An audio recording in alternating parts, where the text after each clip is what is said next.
guys are really pepped up, which is great, but are there really school kids here? That way I can sort of censor my talk accordingly. So, do you guys want censoring, or are you all old enough now? Old enough? Yeah? Okay, good. But do we have any people in 11th or 12th? No? Oh, a couple. But anyways, you guys are old enough, right? Yeah. You know, it's not adult talk, but still, I thought I'd just sort of bring in a couple of themes. But guys, I want to first begin telling you a little bit about myself. I don't know about how much you guys know. In fact, when Mahavir said, have any of you read Ira's third book, that was actually my first book, which I wrote when I was 19.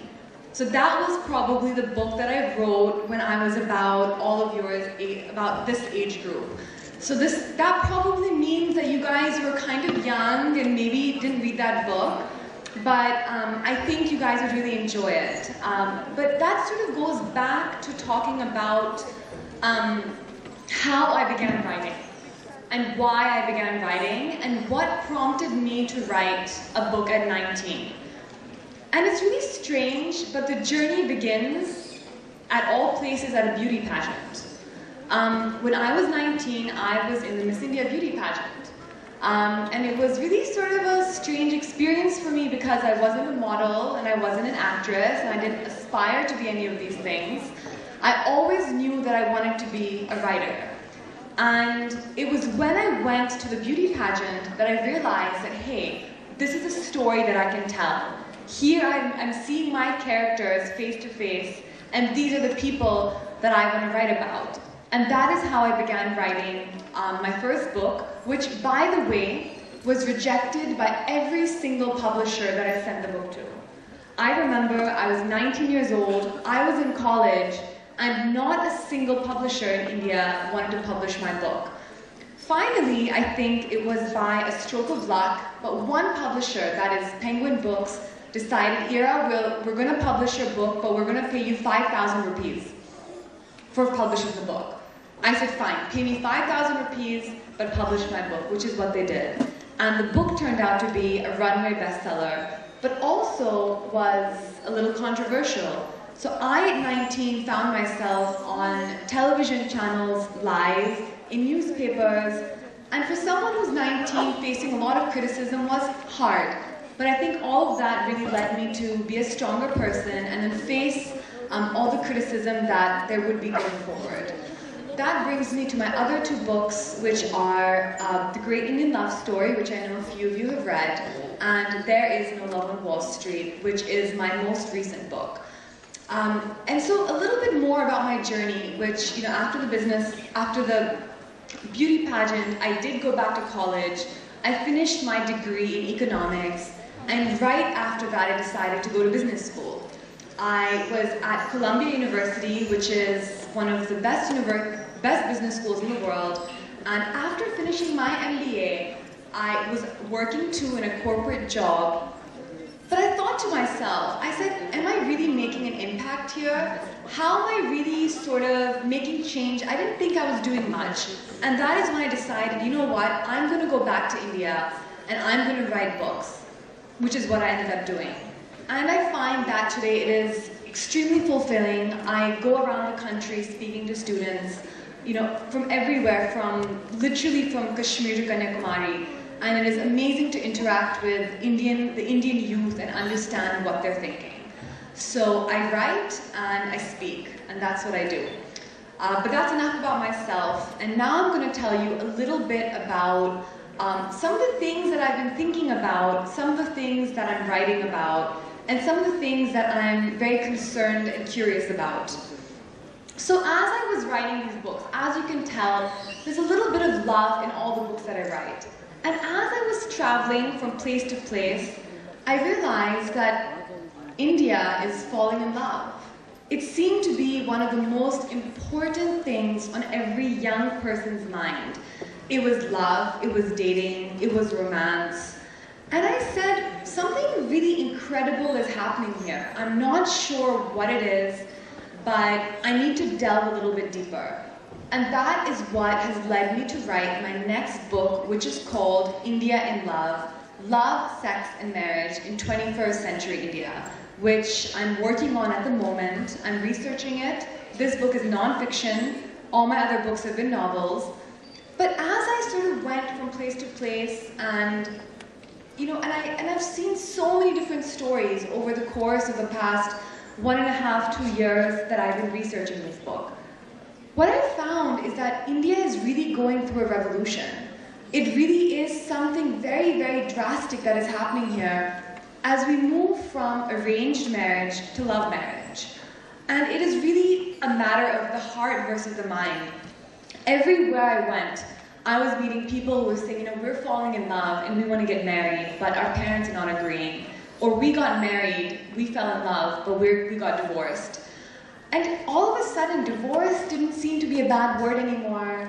Sex wasn't a bad word anymore. And love was certainly not a bad word anymore. I mean, on screen you were seeing people falling in love. Romance really seemed to be the theme of the day. But a revolution happens, and the word is such because there's always a certain amount of conflict involved.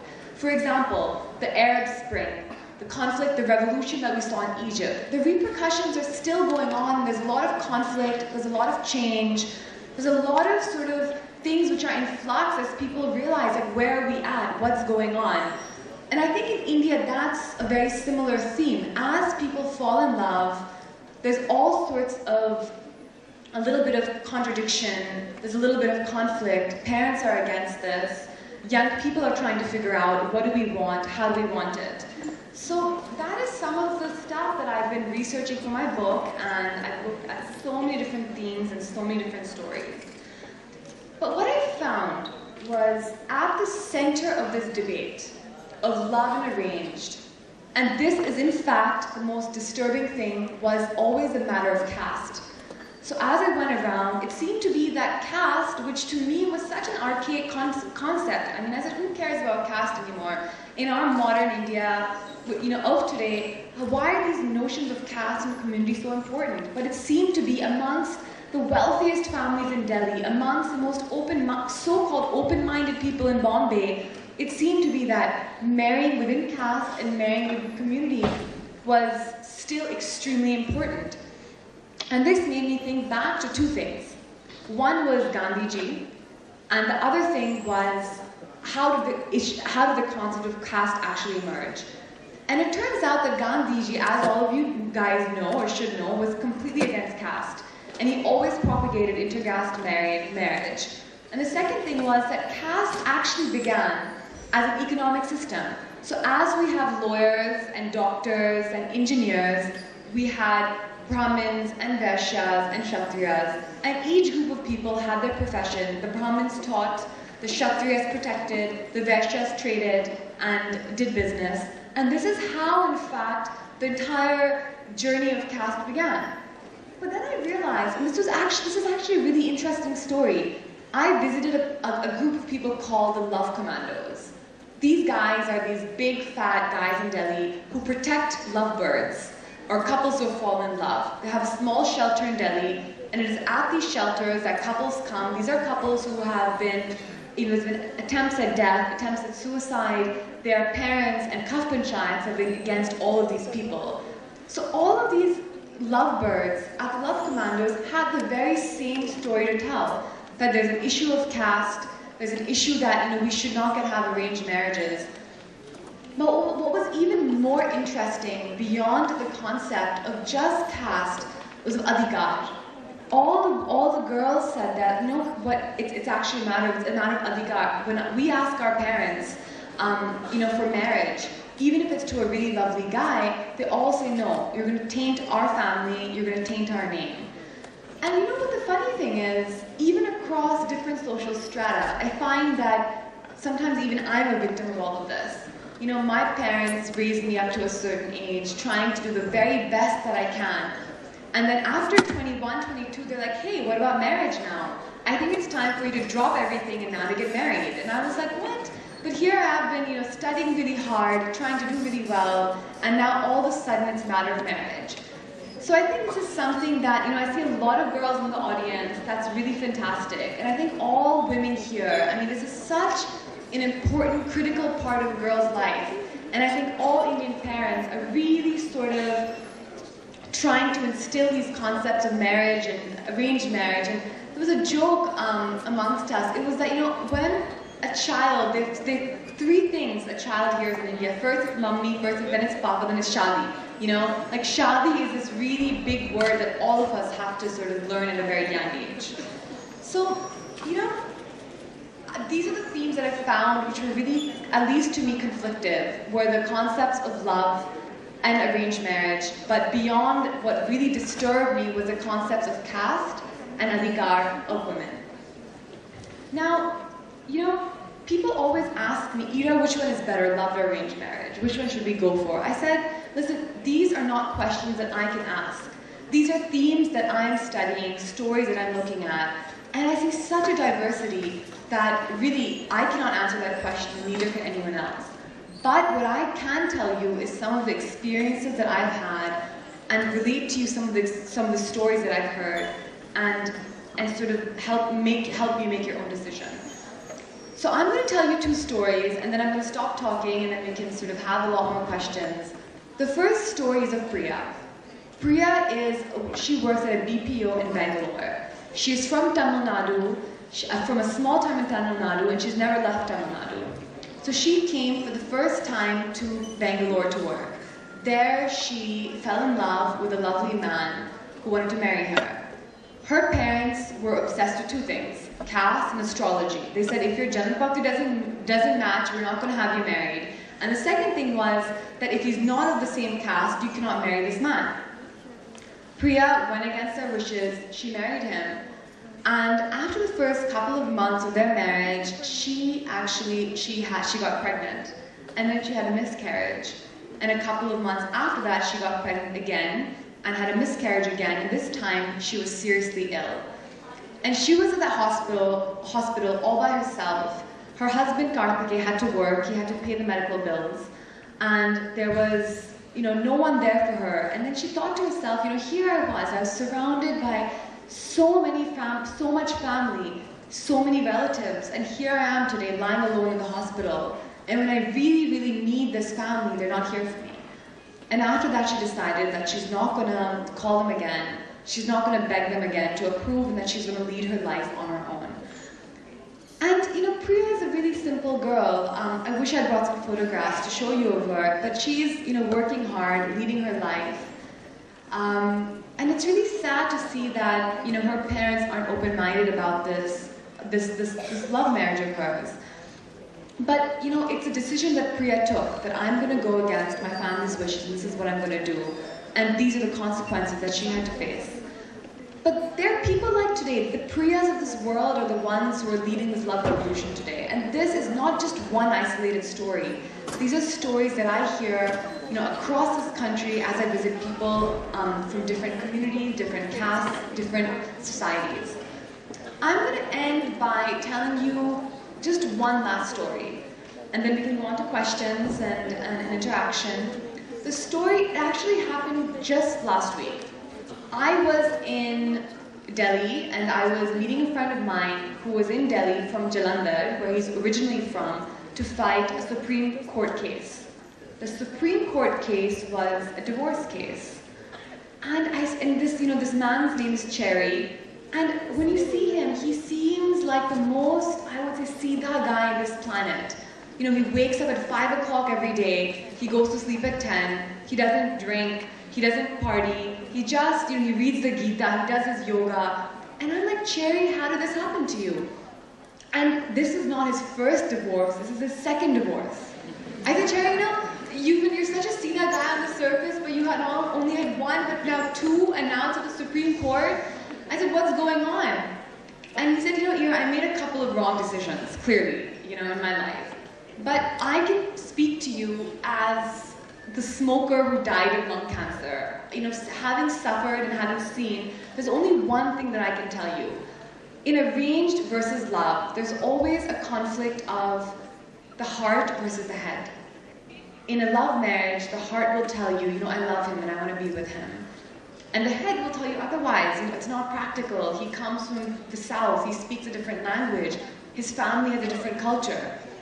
And which one do we listen to? You know, do we listen to our head, which is kind of what all of us as Indians have been trained to do? Or do we listen to the heart, which is such a strong, powerful force? You know, Cherry sat me down and he said, Ira, you know what? Don't listen to the head, don't listen to the heart. Listen to your soul. Because the soul is what will give you the correct answer. If you listen to the soul, and every one of us has the answers that we need to know deep inside of ourselves, you will find the right answer. So just try to go, you know, just try to get clarity and listen to your answers. And by the way, I was talking to Cherry about my own problems. I said, Cherry, which one should I listen to? My head or my heart? And he said, just do this. And so, you know, I was at the Anna Hazare sort of gathering at Jantar Mantar a few weeks ago. And as I was there was a crowd of a couple of hundred people, and right next to that, there was a few people, about 100 people, and they were lighting candles. And so I went there and I said, what are you doing? Why are you lighting these candles? They said, we're having a candlelight vigil. Because this man here, his name is Gurpreet, he was killed by his wife's family. He was Sikh, she was Marwari, the families didn't approve, they got married, and Kiran, who's his wife, her family poisoned Gurpreet. So we're having a vigil. So as I stood there, you know, Hum Honge Kamyab started playing in the background. And I just sort of, you know, looked at the whole scene. I said, here we have, I was like, is this my India? Is this the India that our ancestors looked at? Here we were fighting for corruption of finance. And here we were fighting about corruption for ideals. And all in all, it was a fight. And then, you know, I realized something, that it's actually all of you today. It's all of you people sitting in this hall who are the revolutionaries of today. It is all of you who will lead the love revolution, which is a very significant social revolution going forward. It is people like Priya and it is people like all of you all which will hold this going forward. And just at the end, you know, a very simple quote comes to mind. And as I saw all of these people, you know, supporting Anna Hazare and doing the candlelight vigil, I thought to myself that there's one quote which sort of exemplifies all of this. It is not what can the nation do for you, but what can all of you do for the nation. Thank you very much.